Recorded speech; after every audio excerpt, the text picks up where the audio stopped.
Jazz is about personalities. The music goes far beyond the notes.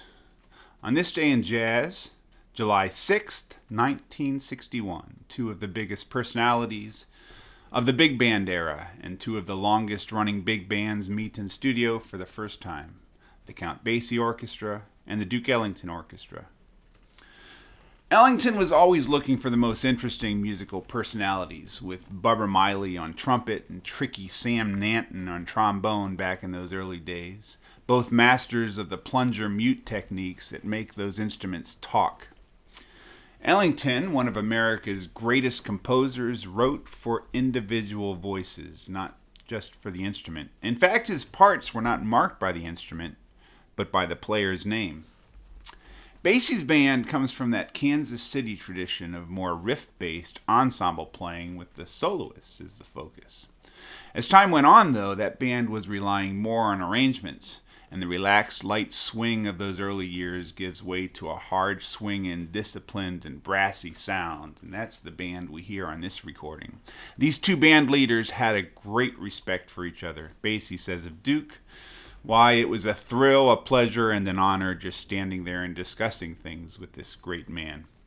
And Duke said of the Count, "I consider the Count to be the essence of the swing. I deem it a pleasure and an honor to have had him and his entire big, fat, sound swinging band as our house guests." How will this work? Two 16-piece bands side by side could sound like a mess, or at least a battle of the bands, but not here. This is like a glorious house party, and the result is spectacular. If you're listening in stereo, you're going to hear the Ellington band on the right, the Basie band on the left. As you might expect, there's going to be a couple classics from each band, including Billy Strayhorn's Take the A Train, Basie's Jumpin' at the Woodside, and Corner Pocket. Some tunes written especially for this date, including the opening track, Battle Royale, and Wild Man, another Duke original, which has this wonderful exotic flute and clarinet intro. Fantastic. And the arrangements give plenty of space for the featured soloists of both bands, including the leaders and their individual styles. You hear a lot of the great Basie light swing.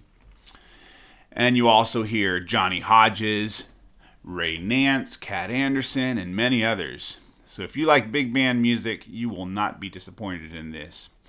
Like us and subscribe if you like what you're hearing. And that is This Day in Jazz.